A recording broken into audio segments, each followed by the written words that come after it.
March 22 ഇന്നത്തെ daily reflection. No more സ്ട്രഗിളാണ്. യുദ്ധത്തിന് വിടാന്നോ യുദ്ധമില്ലാന്നോ ഒക്കെ പറയാം. വിഷമങ്ങളില്ല എന്നൊക്കെ പറയുന്ന പോലെ പോരാട്ടം നിർത്തുക എന്നത് തന്നെയാണ് അവിടെ ഉദ്ദേശിക്കുന്നത്. ഒരു യുദ്ധം ചെയ്യുന്ന മാനസിക അവസ്ഥയുമായിട്ടാണ് മദ്യാസക്തനായ ഞാൻ സഞ്ചരിക്കാറുള്ളത്.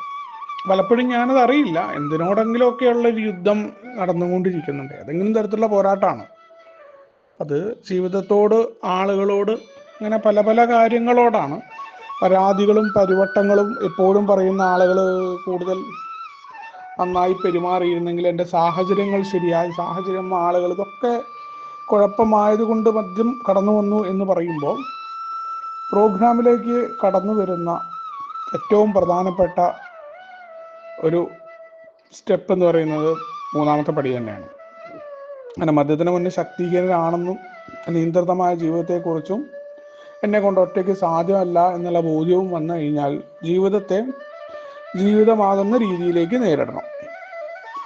എൻ്റെ ആഗ്രഹങ്ങളും അതേപോലെ എൻ്റെ ജീവിതവും ഞാൻ മനസ്സിലാക്കുന്ന ശക്തിയിലേക്ക് തിരിച്ചു വിടണം. അപ്പോൾ അവിടെ പോരാട്ടങ്ങളില്ലാതെ ആകുമ്പോഴാണ് എനിക്കത് സാധ്യമാവുള്ളൂ എന്നുള്ളതാണ്. പോരാട്ടം ഇല്ലാണ്ട് ആവണമെന്നുണ്ടെങ്കിൽ ഞാൻ ആഗ്രഹിച്ച രീതിയിൽ മറ്റുള്ളവരും സാഹചര്യങ്ങളും വരണം എന്ന് ഞാൻ പ്രതീക്ഷിക്കരുത്. സത്യത്തിൽ ആഗ്രഹം ഉണ്ടാവും എന്നൊക്കെ ചോദിച്ചാൽ ആഗ്രഹമൊക്കെ ഉണ്ടാവും, ആഗ്രഹം ഉണ്ടായിട്ടുമുണ്ട്.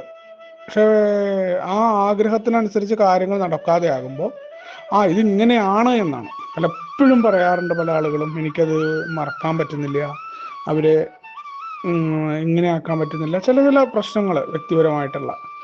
ഞാനൊക്കെ അത് പരിശീലിച്ചത് മറ്റ് അംഗങ്ങളുമായിട്ട് സംസാരിക്കുമ്പോൾ അവർ പറയുന്ന കാര്യങ്ങളുണ്ട്. അപ്പോൾ അതനുസരിച്ച് കൊണ്ട് ചിലത് അങ്ങനെയാണ് എന്ന് ആക്സെപ്റ്റ് ചെയ്യണമെന്നുണ്ടെങ്കിൽ എന്ത് ചെയ്യണം? ആദ്യം എനിക്കിത് ആക്സെപ്റ്റ് ചെയ്യാൻ പറ്റുന്നില്ല എന്ന് എൻ്റെ ഉള്ളിൽ ഞാൻ സമ്മതിക്കണം. ഞാൻ ദുർബലനാണ്. അപ്പം എനിക്ക് മറ്റൊരാൾ പറയുന്നത് കേൾക്കാൻ പറ്റും. എന്നെക്കാളൊരു വലിയ ശക്തി എന്ന ആശയത്തിലേക്ക് കടന്നു വന്നുകൊണ്ട് എനിക്ക് പറ്റാതിരിക്കുന്നത് നമ്മുടെ കൂട്ടത്തിൻ്റെ ഒപ്പം നടന്നാൽ പറ്റും. എനിക്ക് മറക്കാൻ പറ്റാത്ത പലതുണ്ട്. അതിനെ മറക്കാനായിട്ട് എനിക്ക് സാധ്യമാണ്. അതിന് ഇന്നത്തെ ഒരു ദിവസത്തെ പരിപാടികളിലേക്ക് എനിക്ക് ശ്രദ്ധ കേന്ദ്രീകരിക്കാൻ പറ്റും. മേയുടെ മീറ്റിങ്ങിൽ ശ്രദ്ധിക്കാൻ പറ്റും, മറ്റാൾക്കാരെ വിളിക്കാം.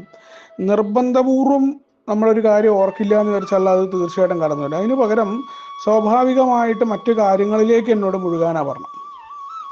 അങ്ങനെ പതുക്കെ പതുക്കെയാണ് നമ്മൾ ആ മൂന്നാമത്തെ പടിയുടെ പ്രാർത്ഥനയൊക്കെ നമ്മുടെ ജീവിതത്തിലേക്ക് കടത്തിവിടാൻ സാധ്യമാണ് എന്ന് മനസ്സിലാവുകയാണ്. മറ്റൊരാൾക്ക് പറ്റിയെന്നുണ്ടെങ്കിൽ തീർച്ചയായിട്ടും എനിക്കും അത് സാധ്യമാണല്ലോ. അവിടെ പോരാട്ടങ്ങളൊന്നുമില്ല. നമ്മൾക്ക് പലപ്പോഴും എന്തിനോടെങ്കിലുമൊക്കെ പോരാടിക്കൊണ്ടിരിക്കുകയാണ് ജീവിതത്തിലെ കാര്യങ്ങളോടും. ആളുകൾ മറ്റാളുകളുടെ പെരുമാറ്റത്തെ ആശ്രയിച്ചാണ് നമ്മൾ നിൽക്കുന്നതെന്നുണ്ടെങ്കിൽ നമുക്ക് സന്തോഷം ഉണ്ടാവും. നമ്മൾ ഇതിനായിരുന്നില്ല ഇത്രയും കാലം ആഗ്രഹിച്ചതും മദ്യപിച്ചതും എല്ലാം അതിനുണ്ടായിരുന്നില്ലേ? കൃത്യമായിട്ടുള്ളൊരു പരിശോധനയിൽ എൻ്റെ ഉത്തരം അതായിരുന്നു. കാരണം മറ്റുള്ളവരുടെ പെരുമാറ്റം വല്ലാത്ത രീതിയിൽ എന്നെ ബാധിക്കുന്നുണ്ട്. പലരും അവരെന്തിനാ അങ്ങനെ പറഞ്ഞ് അവരങ്ങനെ പറയാൻ അവർക്ക് സ്വാതന്ത്ര്യം ഉണ്ടെന്ന്. നമ്മൾ കരുതുന്ന പോലെ മറ്റൊരാൾ നമ്മളെക്കുറിച്ച് കരുതണമെന്നില്ല. അവരെന്നെ കുറിച്ച് കുറ്റം പറയുന്നു. അപ്പോൾ നമ്മൾ എത്രയോ പേരെക്കുറിച്ച് നമ്മൾ കുറ്റം പറയുന്നുണ്ട്. നമ്മൾ കുറ്റം പറയുന്ന ആളുകൾ വിചാരിച്ചിട്ടുണ്ടാവും അയാളെങ്ങനെ പറയേണ്ട ആവശ്യമില്ല. അത് വേറുള്ളവർ കേൾക്കുമ്പോൾ ഈ സംഭവം ഉണ്ടായിട്ടുണ്ട്. ഇപ്പം നമുക്കിത് പറയാം, പക്ഷെ മറ്റുള്ളവർ നമ്മളെക്കുറിച്ച് പറയുമ്പോൾ നമുക്ക് വിഷമം. അപ്പം ആരും നമ്മളെ കുറ്റപ്പെടുത്തരുത്. എപ്പോഴും ഒരു പാമ്പർ ഇതൊരു കുട്ടിയെപ്പോലെ ഇങ്ങനെ നിൽക്കുന്നൊരു സ്വഭാവം. അതാണ് കൃത്യമായിട്ട് മൂന്നാമത്തെ പടിയുടെ സെൽഫ് സെൻറ്റേർഡായ ഈ പ്രപഞ്ചത്തിൻ്റെ കേന്ദ്രം ഞാനാണ്, എന്നെ ചുറ്റിയിട്ടാണ് എന്നുള്ളത് കൊണ്ടാണ് ഈ പോരാട്ടം വരുന്നത്. അപ്പം ഒന്ന് എളിമയിലേക്ക് കടന്നു വന്നാൽ മതി. ഞാൻ വിചാരിച്ചുകൊണ്ട് എനിക്ക് എത്ര ചെയ്യാൻ പറ്റുമോ അത് ചെയ്യാൻ പറ്റൂ. എല്ലാം എൻ്റെ തലയിലൂടെയാണ് നടക്കുന്നത് എന്നുള്ളതും എല്ലാം ഞാനങ്ങ് തിരുത്തി കുറിക്കാമെന്ന് പറഞ്ഞ് ഇറങ്ങലാ പലപ്പോഴും മദ്യം ആയിട്ട് ബന്ധപ്പെട്ട്. ഇനിയിപ്പോൾ മദ്യം കുടിക്കാതിരിക്കുന്നുണ്ടെങ്കിൽ പോലും എന്താ പോരാട്ടം കൊണ്ട് കിട്ടാൻ പോകുന്ന? വേറൊരാളുമായിട്ട് ഞാൻ പോരാടുകയാണ്, ഏതർത്ഥത്തിലാണെങ്കിലും. ആ പോരാട്ടം എനിക്ക് എന്താ സംഭവിക്കുക? എനിക്ക് സുബോധം എൻ്റെ ശരിക്കുള്ള രീതിയിലാവും. മറ്റൊരാളെ കുറിച്ച് ഇങ്ങനെ ചിന്തിച്ചുകൊണ്ട് അവൻ എന്താ പറഞ്ഞിട്ടുണ്ടാവുക, അവൻ ആരോട് എന്താ പറയുക, ഇതിങ്ങനെ ചിന്തിച്ച് നമ്മൾ മുന്നേറുമ്പോൾ അതുകൊണ്ടല്ലേ ഒരു മീറ്റിങ്ങിൽ പലപ്പോഴും ആദ്യകാലത്തൊക്കെ വേറൊരാൾ ഇപ്പോൾ ഷെയർ ചെയ്യണം, അയാളുടെ സന്തോഷത്തിന്റെ നിർവചനമോ അയാളുടെ കാര്യങ്ങളോ പറഞ്ഞിട്ടുണ്ടെങ്കിൽ എനിക്ക് അത് പറ്റില്ല. ഞാൻ അറിഞ്ഞ സന്തോഷം എൻ്റെ രീതിയിലാണ്. പലപ്പോഴും ഞാൻ ആദ്യകാലത്തൊക്കെ ഈ പ്രോഗ്രാം മനസ്സിലായിട്ടും അത് പ്രാക്ടിക്കലാവാൻ കുറേ സമയമെടുത്തു എനിക്ക്. കാരണം എന്താണെന്ന് വെച്ചാൽ, ഈ പൈസ ഉള്ളവർക്ക് സന്തോഷിക്കാൻ പറ്റില്ല, അതെൻ്റെ തോന്നലാണ്. അതൊക്കെ പിന്നീട് പല ആളുകളുമായിട്ട് സംസാരിച്ചപ്പോൾ പ്രശസ്തരായ വ്യക്തികളുടെ പേര് പറഞ്ഞുകൊണ്ടൊക്കെ ഞാൻ പറയുമായിരുന്നു അവർക്ക് സന്തോഷിക്കാൻ പറ്റും. ഞാൻ എങ്ങനെ അറിയാമേ, അപ്പം അടുത്ത്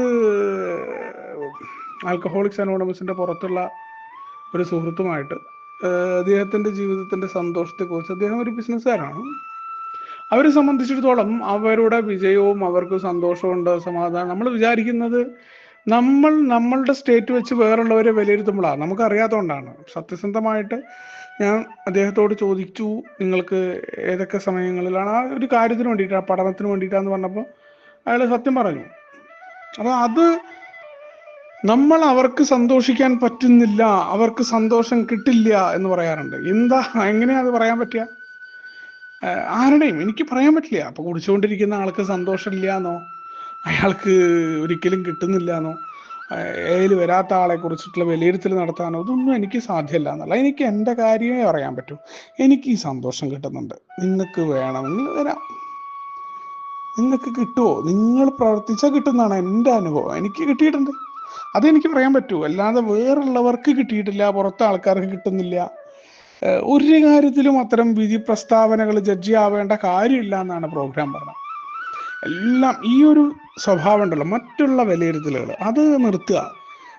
അൾട്ടിമേറ്റ്ലി സ്റ്റേറ്റ്മെൻറ്റുകൾ വെക്കുക, ഇങ്ങനെയാണ് അങ്ങനെയാണ് ഇങ്ങനെ, ഇതൊന്നുമില്ല, അതെനിക്കറിയില്ല. കാരണം അതും ഒരു പോരാട്ടമാണ്. എൻ്റെ സന്തോഷത്തിൻ്റെ നിർവചനം അതുപോലും മൂന്നാമത്തെ പടിയിൽ ഞാൻ മാറ്റിവെക്കണം എന്നുള്ളതാണ്. അപ്പോൾ പിന്നെ ആ വിലയിരുത്തില്ല, അവർക്ക് സന്തോഷം ഉണ്ടോ സന്തോഷം ഇല്ലേ എന്നുള്ളത് എൻ്റെ വിഷയമാണോ? എത്രയോ പണക്കാരായിട്ടുള്ള ആൾക്കാരോ പണമില്ലാത്ത ആൾക്കാരോ സന്തോഷിക്കുന്നതെന്നൊക്കെ ഞാൻ പറയുമായിരുന്നു. പണം ഇല്ലാത്തവർ, എനിക്ക് പലപ്പോഴും പണം ഉണ്ടാക്കാത്തതിൻ്റെ കുഴപ്പങ്ങൾ വെച്ചിട്ടോ അല്ലെങ്കിൽ എൻ്റെ ചില തെറ്റുകൾ, എൻ്റെ കുറേ കാര്യങ്ങളുണ്ട്, അതിൻ്റെ ന്യായീകരണമാണ് ഇവിടെ. അല്ലെങ്കിൽ ഞാനാണ് ഇതിൻ്റെ മാതൃക എൻ്റെ ഉള്ളിൽ ഞാൻ ചെയ്ത് ശരിയെന്നുള്ളതുകൊണ്ടാണ് ഇങ്ങനെയാണ് സന്തോഷം കിട്ടതാണ്ടോ. ഞാൻ ഇപ്പോൾ വീട്ടിൽ എൻ്റെ ഭാര്യയായിട്ട് അങ്ങോട്ട് പോയി ഇങ്ങോട്ട് പോയി, അതെനിക്ക് സന്തോഷം. ഇത് മറ്റുള്ളവർക്കും ഈ സന്തോഷം വരണമെന്ന് ആഗ്രഹിക്കുക, അത് മാത്രമാണെന്ന് പറയുക, മറ്റുള്ളവർക്ക് സന്തോഷം എന്ത് ജീവിതമാണെന്ന് വിലയിരുത്തുക, ഇതൊക്കെ എവിടെയാ? മൂന്നാമത്തെ പടിയിൽ എനിക്ക് നിൽക്കാൻ പറ്റാത്തതുകൊണ്ടായിരുന്നു. മൂന്നാമത്തെ പടിയിൽ ആ പോരാട്ടം നിർത്തുമ്പോൾ എൻ്റെ വാർപ്പ് മാതൃകകളിലേക്ക് മറ്റുള്ളവരെ കൊണ്ടുവരാതെ, വലിയ ശക്തിയാണ് സുബോധത്തിൻ്റെ, വൈകാരിക സുബോധത്തിൻ്റെ യഥാർത്ഥ മാതൃക, അല്ലെങ്കിൽ അതാണ് യഥാർത്ഥ കേന്ദ്രമെന്ന് മനസ്സിലാക്കുമ്പോൾ ഞാൻ ഒന്നുമല്ല എന്നതോടൊപ്പം എനിക്ക് ചെയ്യാൻ പറ്റുന്ന കാര്യങ്ങളൊക്കെ ഉണ്ട്. ഒന്നുമല്ല എന്ന് പറഞ്ഞിട്ട് പ്രവർത്തിക്കാതെ എൻ്റെ പ്രവർത്തികൾ ചെയ്യുക. എനിക്ക് സന്തോഷത്തിന് വേണ്ട കാര്യങ്ങൾ ഞാൻ പ്രയത്നിച്ചോളാം. എങ്ങനെ സന്തോഷം ഉണ്ടാക്കുക അതൊക്കെ ഞാൻ കണ്ടെത്തുക. അതാരെയും ബോധിപ്പിക്കേണ്ടതില്ല, ഞാനത് സന്തോഷത്തോടെ പോവുക. ഇത്രയും പ്രോഗ്രാം എന്നോട് പറഞ്ഞിട്ടുള്ളൂ. പോരാട്ടം നിർത്തിയാൽ മതി. മദ്യത്തോട് പോലും പോരാടാതെ ആയിട്ടുണ്ട് പിന്നീട്, അതൊക്കെ തന്നെ ഒന്നാണ്. പിന്നെ പറഞ്ഞ് മനഃപൂർവ്വം ആയതല്ല, കാരണം മദ്യത്തിൻ്റെ മുന്നിൽ ശക്തിഹീനനാണ്. പണ്ട് മദ്യത്തോട് ജയിച്ചു എന്ന് കരുതിയിരുന്നു, ജയിച്ചിട്ടില്ല എന്ന് എനിക്കറിയാം. കാരണം അത് എന്നെക്കാൾ വലിയ ശക്തിയാണ് എന്ന ബോധ്യത്തിലാണ്. പണ്ട് അങ്ങനെയായിരുന്നില്ല, അത് ജയിച്ചു എന്ന മനോഭാവത്തിലായിരുന്നു. ഇന്നൊന്നിനും പോരാടേണ്ടി വരുന്നില്ല എന്ന വളരെ കൃത്യമായ ഒരു യാഥാർത്ഥ്യത്തോടു കൂടി ആൽക്കഹോളിക്സ് അനോണമസിൻ്റെ ആ പ്രോഗ്രാമിലൂടെ നമുക്ക് ഒരുമിച്ചുകൊണ്ട് മുന്നോട്ട് പോകാം. വിഭാവനം ചെയ്ത സുബോധത്തിലേക്ക് ഒരുമിച്ചുകൊണ്ട് കൈകോർത്തുകൊണ്ട് മുന്നോട്ട് പോകാമെന്ന് പറഞ്ഞുകൊണ്ട് എല്ലാവർക്കും ശുഭദിനം, സുപ്രഭാതം.